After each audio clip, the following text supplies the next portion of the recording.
Let's get the microphone up there. Yay. 5, 4, 3, 2, 1. John from the WDMA, bringing you print and marketing news every day. And here we go. Let's get back to the top 100 commercials, because we always have to have some fun here on the show, or else it's no fun. And here we go. When we asked Reebok to send us Terry Tate, some people thought we were crazy. But I'm a firm believer in paradigm breaking, outside the box thinking. Hey, buddy. Break was over 15 minutes ago, Mitch! And since Terry's been with us, our productivity has gone up 46%. We're getting more from our employees than ever before. You know you need a cover sheet on your TPS reports, Richard! That ain't new, baby! Hey, Terry. Hey, Janice! But what's really impressed me is how Terry's become part of the Felcher family. Get high, baby! He fits right in here.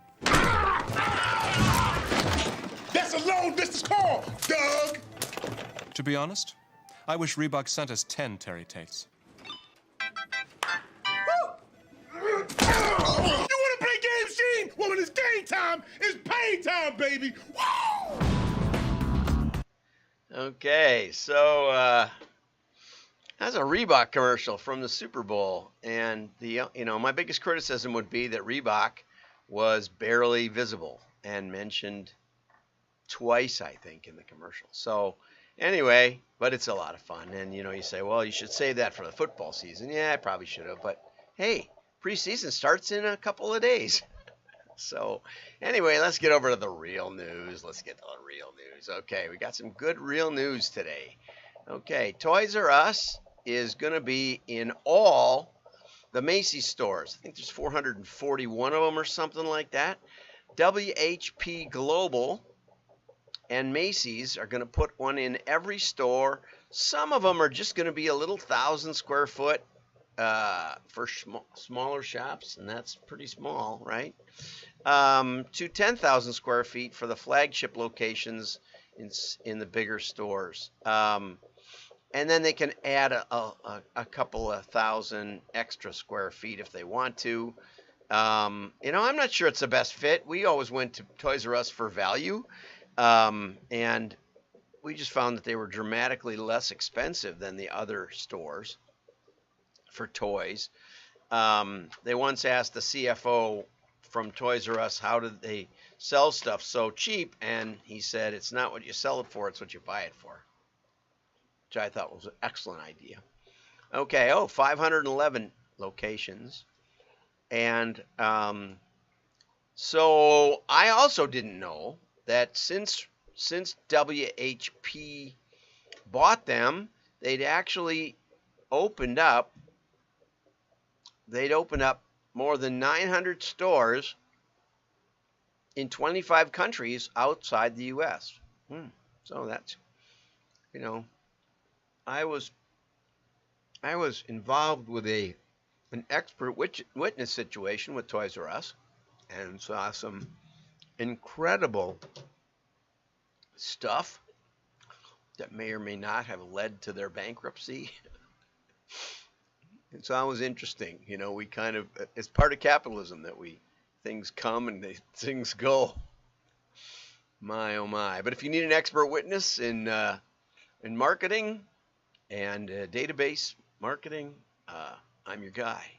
Okay, direct mail marketing by insurance industry remains strong by Doug Bailey. And this is from insurancenewsnet.com. You'd think they would have gone insurancenews.net instead, but anyway, they did that.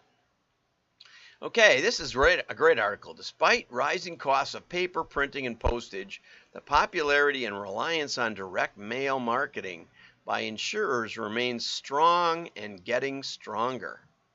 Okay. And in fact, one of the competitive intelligence marketing research firms, Competence, it's the name of, founder of Competence, Rich Goldman, who was mainly interviewed in this, said, our prediction that is the direct mail and life, health, property and casualty, and Medicare insurance is not just going to maintain, but is actually going to reach new heights. Reach new heights. Wow, that's pretty cool. If you're planning to do some direct marketing, and by that he means direct mail, I think, you might want to look, because you can do direct marketing in almost any medium if you think about it hard enough. You might want to look at doing it now or doing some planning for Q1 next year and try to get around some of that, because business in the fourth quarter, the mailboxes are going to be stuffed, which would be something to see. I mean, we have a medium-sized mailbox, and it hasn't been stuffed in a decade, I would guess. Anyway, yeah, I think it was about 2007 where mail peaked, and we used to get a lot of catalogs. But the catalogs have gotten smaller and smaller and fewer. Okay, entrance of insurance techs, and what I'm guessing that is sort of .coms that are deciding to get into direct mail, which is boosting volume. And email and internet marketing may be waning, as some insurers have not realized significant returns on investment. Interesting. Okay, here's direct mail trends, and this is the part that Mr. Goldman, is his first name? Rich? That's what Rich is seeing right there. And that's in health insurance. And I think the open enrollment period is usually around December, so that may be why. But anyway, he sees a big bump there. Health insurers especially dipped their toes in the digital marketing waters last year, and they didn't get the results they wanted. And that's an important point. Yesterday we had a great article from Mike Gunderson and Jeff Tarrin, and I recommend yesterday's show. You could skip ahead to that part of it if you wanted. And they were basically saying that there were some huge things that digital marketers don't know. And, if you're committed to digital marketing, I would say don't try direct mail, or try it badly. Don't get expert help. Don't get somebody like Mike Gunderson involved, or myself. Just do a digital commercial in an envelope. See how that works. And then you'll be able to keep your job and tell your CFO and your CEO that mail doesn't work anyway, no matter what they've heard. So don't test mail, and if you test it, don't get help. That's my message for today. Okay, so anyway, they're scaling back on their digital because they've tried mail. So he's saying that discounting will be key as the offer. Consumers will be overwhelmed. The Center for Medicare and Medicaid Services has gotten 15,000 complaints. He said this was interesting. It's not that the ads are misleading. It's just that people feel like they're misleading. Well, and that's one of the troubles with some of these regulations. It used to be that an ordinary person could understand this offer, but that got abandoned when they decided that it was too vague, and now they just say, well, if we think it's misleading, then it's misleading, which is a license to print money, legal fees and stuff. Okay, and remember the successful campaign of the Hartford. I wish I had a link to that, during the Great Recession, which I think was the 2008 stuff. But what Hartford did was remind people of their long history and stability. Okay, so that was from Doug Bailey, okay, from Boston. And I expect to be in Boston out in September for the Namoa show. I got to register for that today or tomorrow. Okay, 5 simple strategies to build your sales from Matthew Parker, my friend Matthew Parker. There's 5 simple, and this could apply to any business, really, especially if it's business to business, but pretty much any business. It's just a question of how you execute it. Okay, it looks like I'm leaking over the edge here somehow or other, and I'm not quite sure why, but let's fix it. Okay, we'll fix it. Something about the left side is too far over. There you go. Now I can, and now you can actually see it. Okay. So referrals, something I should do more of. Your network will know plenty of prospects that are exactly the right fit for you. And Matthew, if you have anybody who needs help with their print marketing, let me know. Make a plan. I'm asking Matthew for a referral because I'm referring his article on the show. Make a plan to ask for introductions on a regular basis.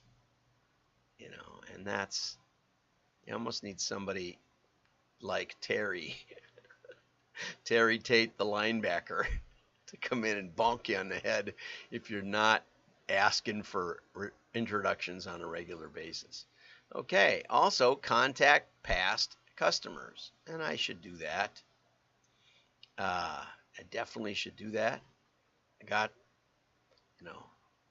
I still got a lot of them. They're still out there. And in fact, I'm doing a project for a past customer right now, starting yesterday. So that's exciting. New products and services. Maybe there's a way to package it, what you've been doing, but frame it from your customer's point of view. Excellent point. Upselling key clients. Your best customers and clients are usually happy to buy more from you. You just need to give them a reason or tell them that it's available.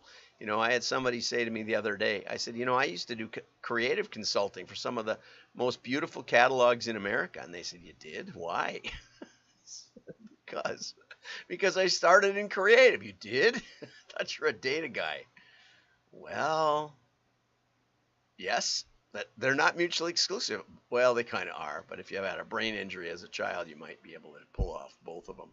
Finding new clients. Remember to use the TPD principle. And Matthew, either link to this or tell us what the TPD principle is, but I looked it up. Matthew's written on this before, and I've talked about it, but I didn't remember it. So one is target your market. The second is what's their pain. And then the third is what's the key difference. And it's not that you have room on your presses. It's not a good difference. Or that you have quality. We have high quality and we make our deliveries on time. That's not going to cut it. Okay, so why should they work with you rather than the competition, right? Their biggest challenge is not just finding another printer, right? So think about that, okay? And you can download Matthew's free book, The 10 Common Print Selling Errors and What to Do About Them, on profitableprintrelationships.com, or if you go over to wdma.org, you can get your hands on this marked up PDF, and it includes a link. When you hover over that, you will actually get a link. You'll get a link. See this? And it comes up and it says, would you like to get over to that link? And if you say yes, then you will go. So that's excellent. Anyway, so I'm letting you off easy today. Play it to double speed and you will not regret it. Have a great day. Like and share. Don't like, share. Shares are worth 20 likes, and you can't give it 20 likes because you only get one. So share it, right? And your friends will know you're smart. Share the link to this video, not just a bunch of articles. Okay. Oh, and I wanted to mention, I had a great talk with Steve Falk yesterday. Talk about doing a great job of this. My, oh my. There's another one that's not mentioned here, and that is onboarding your new clients. And Steve, I wish I would have recorded it. Steve talked about how they have this entire gift package, with writing pad and I don't know what all he said, pens, and maybe there's a coffee mug, but there's a bunch of stuff in it, chocolates. I remember the chocolates. And they coordinate a mailing and the gift basket, and I think there's some email in there of the presses running, and your job is on press, your job is in the mail today, and they do that with every new customer. Really, really great, and I'm sure it's better than that. But it's the kind of things that you could easily do, and you can start with your old customers, right? You could start with a direct mail piece or a three-dimensional. We're going to talk about three-dimensional tomorrow. And as a printer, you may want to send something physical. What an idea. Have a great day. Share. Your friends will know you're smart. Bye-bye.